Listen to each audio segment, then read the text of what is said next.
5,000 resets. Over 3 months of hunting and replaying the same cutscene over and over again. What exactly was I hunting? Well, my first ever shiny legendary Pokemon, Giratina.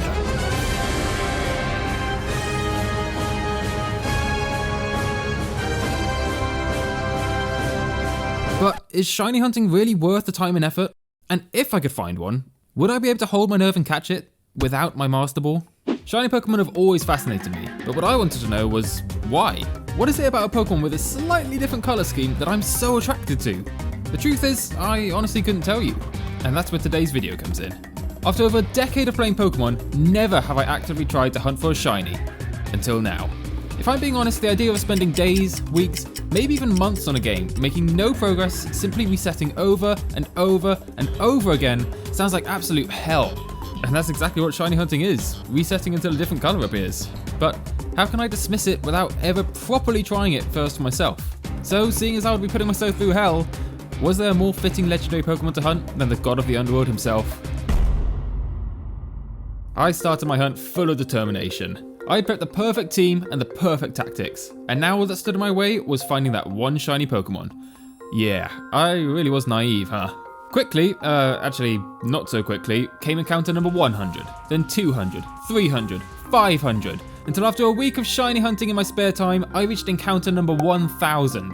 And it was at that point I truly began to realise the magnitude of the task I had set. Do you have any idea how long that takes? That 1000 encounters took me 12.5 hours of hunting, with no reward to show for it. All I could think of was how many better things I could be doing with my life instead of this. And so I stopped, and I did those things.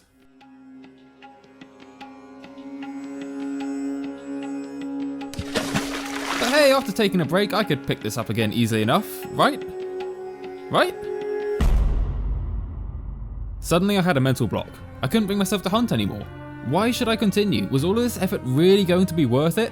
2 months passed in the blink of an eye before I made my choice. I was already in too deep now. I couldn't let myself waste 12 hours of my life with no return. I will find this shiny.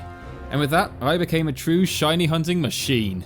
I was shiny hunting while eating breakfast, shiny hunting while on the train, even shiny hunting on the toilet. 1,500 encounters passed, then 2,000, 3,000, 4,000. And then I had a moment of realization. Am I winning? Does it look like I'm winning here? 4,000 encounters! Look me in the eyes and tell me you think I'm winning. I dare you, you little... I had reached the point that every shiny hunter dreads. I had now passed the odds of finding a shiny Pokemon in this game. 4,096 encounters, with no shiny Giratina to show for it. Don't forget that this was also my first ever shiny hunt. I wasn't even sure if I was doing this thing correctly. Was I hunting wrong? Was I missing a trick somewhere? As it turned out, no, I was just kind of unlucky. So I persisted. 3 more days passed as I kept fighting to find the Pokemon that would end my nightmare. And then, after 5,000 attempts had passed, I struck gold. Oh my god. Oh my god, yes! Yes, finally! Oh my god! Yes! I was ecstatic. 5,131 encounters and Giratina was finally here. And just look at it. It's beautiful. But after a few minutes of bouncing around my living room with joy, I began to calm down, and the pressure of the situation I was now in hit me like a truck.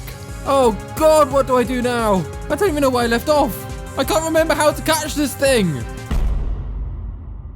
It had now been 3 months since I started my hunt for shiny Giratina. That meant it had also been 3 months since I prepped my team and strategy for catching this monster, and I had completely forgotten my plan.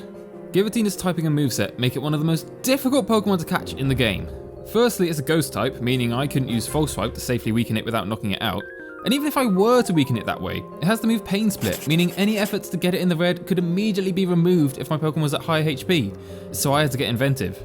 For this fight, I actually led with Absol, but that's because I heard a clearly false rumour that having a Pokemon with a Super Luck ability increases your chance of finding a shiny. However, it's still a Pokemon that I could use Thunder Wave with and paralyze Giratina to increase its catch rate immediately. Step 1 done. Now to stop it from knocking itself out. Legendary Pokemon are notoriously difficult to catch, not just because of their high catch rate, but also because they consistently love to use up all their PP, struggle, and die. I couldn't risk getting this far, finding a shiny Giratina, and having it faint on me by struggling to death. Not gonna happen. But how can you stop that? This is a leper berry. A Pokemon who eats a leper berry in battle will restore 10 PP of one of its moves. And this is Exeggutor, but not just any old Exeggutor, because this one has the Harvest ability. If a Pokemon with Harvest eats a berry during battle, it has a 50% chance of harvesting that berry each turn. So in theory, a Pokemon with a Harvest ability holding a leper berry should never run out of PP, and therefore cannot struggle. Next comes the clever part. I dusted off my Nintendo 3DS just to boot up Pokemon Ultra Sun and Master Ball this Exeggcute. And at that point you might be thinking, why exactly? Okay, admittedly the Master Ball may have been a little bit overkill, but I went all the way back to these games because not only can this particular Exeggcute get the Harvest ability, but it can also learn the move Skill Swap. This is what makes Exeggutor so special. Skill Swap makes both Pokemon on the field swap their abilities, allowing me to give Giratina the ability Harvest. And I think you can see where I'm going with this. Now all I need is to find a way to give Giratina a leper berry and it will have PP for the rest of its life. And wouldn't you know, I have a Rotom holding a leper berry right here, who happens to know the move Trick. Trick allows Rotom to swap hold items with Giratina, so now this Harvest leper berry holding Giratina can never struggle on me. My plan was in full swing. All I had to do was weaken it and try not to kill it.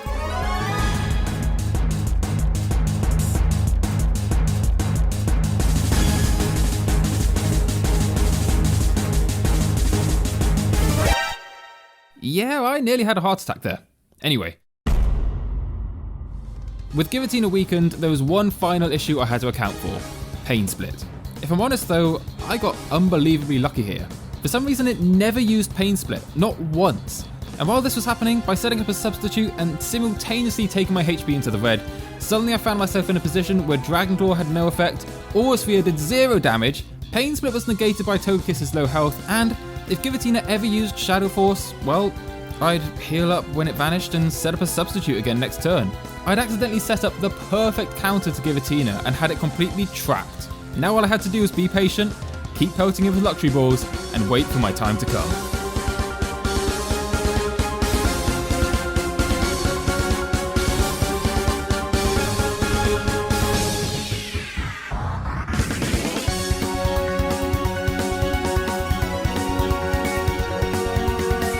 I had actually done it. My 3-month mission had reached its climax, catching one of the coolest shiny legendaries ever, in a luxury ball at that. And so Lucifer was added to my squad because, well, I had that YouTube short song in my brain, okay? Just give me this one. Lucifer. If you enjoyed this video, hit the subscribe button, and even if 100 of you guys watch this and subscribe, we might even be able to hit 500 subs too, which would be huge. But going back to my question, was all of this really worth it? After 1,000 encounters, I think you all know my answer would have been a hard pass. Get me out of here, I'm never doing this again. But now? Well, I'm the proud owner of a slightly different coloured legendary Pokemon, and that makes me very happy. So would I do it again? Hell no! Are you insane? Oh god, but shiny Rayquaza looks so good!